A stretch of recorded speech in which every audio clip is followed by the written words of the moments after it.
আসসালামু আলাইকুম সুপ্রিয় দর্শক মণ্ডলী, বাংলাদেশে কি দুর্ভিক্ষ সত্যিই আসছে?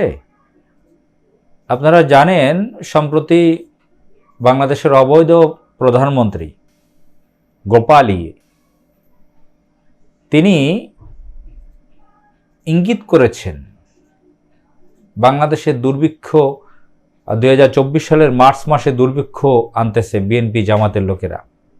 কোট আনকোট দৈনিক প্রথম আলো, দৈনিক ইত্তেফাক সহ জাতীয় বিভিন্ন গণমাধ্যমে এগুলো প্রকাশ হয়েছে কয়েকদিন আগে।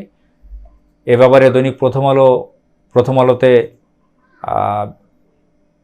নামকরা সাংবাদিকরা কলামও লিখেছেন, বিভিন্ন বিশ্লেষকগণ বিশ্লেষণ করেছেন, ভিডিও করেছেন, বিভিন্ন মতামত দিয়েছেন অনেক অভিজ্ঞ ব্যক্তিগণ। অবশ্যই এর আগেও তিনি দুর্ভিক্ষের বিভিন্ন কথা বলেছেন, তার লোকজনও বলেছেন। তিনি সরাসরি বলেছেন যে বিএনপি জামাত দুর্ভিক্ষ টেনে নিয়ে আসছে, কোট আনকোট বিএনপিকে দায়ী করছেন। বাংলাদেশে একটা অদ্ভুত কালচার চালু করেছে। এখন পর্যন্ত বাংলাদেশের এমনভাবে মানুষের মগজ ধোলাই করেছে, বাংলাদেশের চারদিকে এখন পর্যন্ত। এই জন্য লর্ড ক্লাইভ বলেছিল তার আত্মজীবনীতে, এখানের মানুষ এতটাই নির্বোধ যে আমরা 70টি নৌকা জাহাজ ভরে সম্পদ নিয়ে গেলাম, যদি ওরা থুতু ফেলতো আমাদের দিকে আমরা মরে যেতাম, আমরা মারা পড়তাম, একটি ঢিল নিক্ষেপ করতো আমাদের দিকে। এদেশের মানুষ এত নির্বোধ এবং এমনভাবে ভারতীয় মিডিয়া মগজ ধোলাই করেছে এখানের মানুষের। এখন পর্যন্ত বিভিন্ন তরুণরা পর্যন্ত বলে, খালেদা জিয়ার ছেলের নাম বলে, তাকে চোর বলে, তাকে খাম্বা তারেক বলে। 17টা বছর বিএনপি ক্ষমতায় নেই, 17 বছর আগে ক্ষমতা শেষ করেছে। 5 বছরের জন্য বিএনপি জামাত রাষ্ট্র ক্ষমতায় ছিল। সে সময় তারেক রহমান খালেদা জিয়ার ছেলে কি করেছে না করেছে, যার বয়স 20 বছর সেও তারেক রহমানকে গালি দিচ্ছে। সে সময় তার বয়স কতটুকু ছিল? ব্যাপার হচ্ছে এই যে গোপালী ঘন্টায় ঘন্টায় বিভিন্ন সময় সে বক্তৃতায় বিবৃতিতে বিভিন্নভাবে বিএনপিকে বিষোদ্গার করে, জামাত ইসলামকে নিয়ে বাজে মন্তব্য করে এবং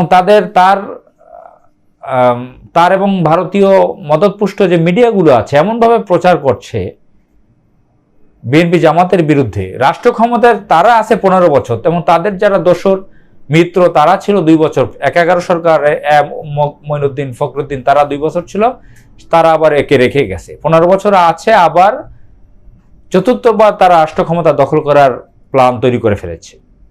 এই অবস্থায় তারা বিএনপি জামাতকে দায়ী করছে। তো এই যে 15 বছরে যে লুটপাট করেছে, আপনারা জানেন যে 1974 সালে কিভাবে দুর্ভিক্ষ হয়েছিল। তারা প্রথম সংসদে এসে 1973 সালে যে সরকার গঠন করে কি পরিমাণ লুটপাট করেছিল, লক্ষ লক্ষ মানুষ তারা জীবন প্রাণ হারিয়েছিল না খেয়ে। এক মহিলা, বাসন্তী নামের এক মহিলা, তিনি জাল পেঁচিয়েছিল লজ্জা নিবারণের জন্য, শাড়ি কিনতে পারে নাই। বিদেশিরা সাহায্য পাঠিয়েছে, ত্রাণ পাঠিয়েছে, সেগুলো তারা সব খেয়ে ফেলেছে তারা, আওয়ামী লীগের লোকেরা, তৎকালীন আওয়ামী লীগের লোকেরা। লবণচর নামের একটা ব্যক্তি আছে বরগুনা, আপনার জালকাঠি, আমির হোসেন আমু, শাড়ির ব্যবসা, তখন শাড়ি ছিনিয়ে নিয়েছিল সৈয়দ আবুল হোসেন নামের একজন ব্যক্তি। তৎকালীন সময়ে তারা লুটপাটে মেতে উঠেছিল তাদের আওয়ামী লীগ পরিবার।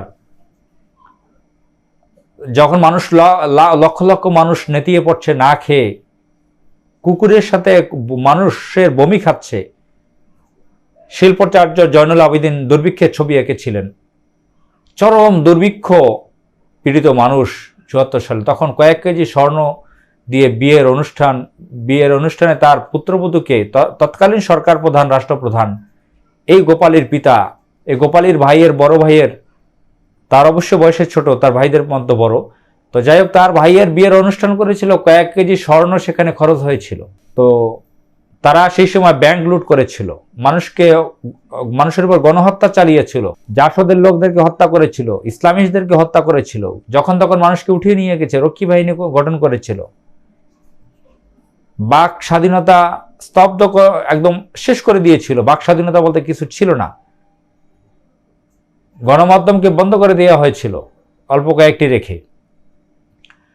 সেই আওয়ামী বাকশালীরা আবার রাষ্ট্র ক্ষমতা দখল করতে সালে 1996 সালে আবার একবার ক্ষমতায় আসে, অনেক 2 নম্বরই 6 নম্বরই 9 নম্বরই করে।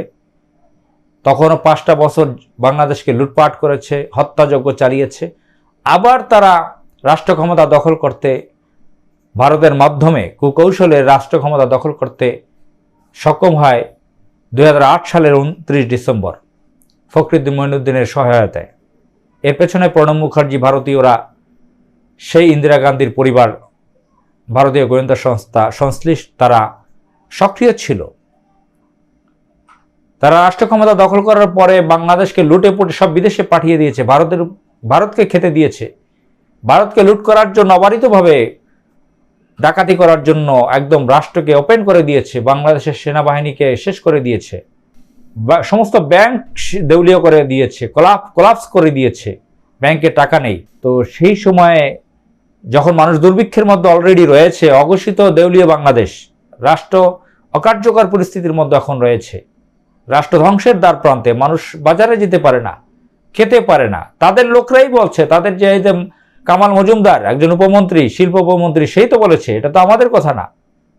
পেঁয়াজের দাম দেখেন, তেলের দাম দেখেন, মাংসের দাম দেখেন, মাছের দাম দেখেন, চালের ডালের দাম দেখেন, শাকসবজির দাম দেখেন, পুরা ভরা মৌসুম শীত। এই সময় আজকে একটা ফুলকপি 50 টাকা, 40 টাকা, ছোট ছোট ফুলকপি। টাকার দাম কোথায় নেমেছে? স্বর্ণের বড়ি কত দেখেন, 1 লাখের উপরে, 1,06,000-7,000 টাকা এক বড়ি স্বর্ণ, তারও বেশি। ওদিকে এই যে ভুয়া ইলেকশনে, তথাকথিত নির্বাচনের নামে যে তারা হলফনামা দিয়েছে, তাদের প্রার্থীরা, সন্ত্রাসীরা, আওয়ামী সন্ত্রাসীরা, তাদের হলফনামা দেখিয়েছে এক বড়ি স্বর্ণের দাম 500-600 টাকা। 1 বিঘা 2 বিঘা জমির দাম, 1 বিঘা জমির দাম দেখিয়েছে 500-600 টাকা। নানান হাস্যকর ঘটনা তারা ঘটাচ্ছে। টাকার মান কোথায় নামিয়ে নিয়েছে? আজকে গরুর গোস্তের কেজি 800 টাকা, সেখান থেকে 650 করে তারা বাহবা নিচ্ছে। এখন বলে দুর্ভিক্ষ হবে, নিজেরা লুটপাট করে সব কিছু শেষ করে দিয়ে দুর্ভিক্ষের ঘোষণা দিচ্ছে, আবার সেটার জন্য বিএনপি জামাতকে দায়ী করছে। অদ্ভুত ক্যারেক্টার এই গোপালীর।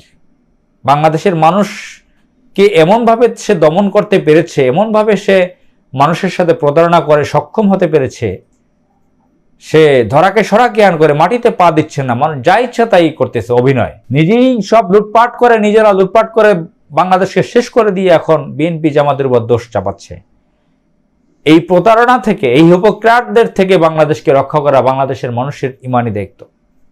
আসসালামু আলাইকুম।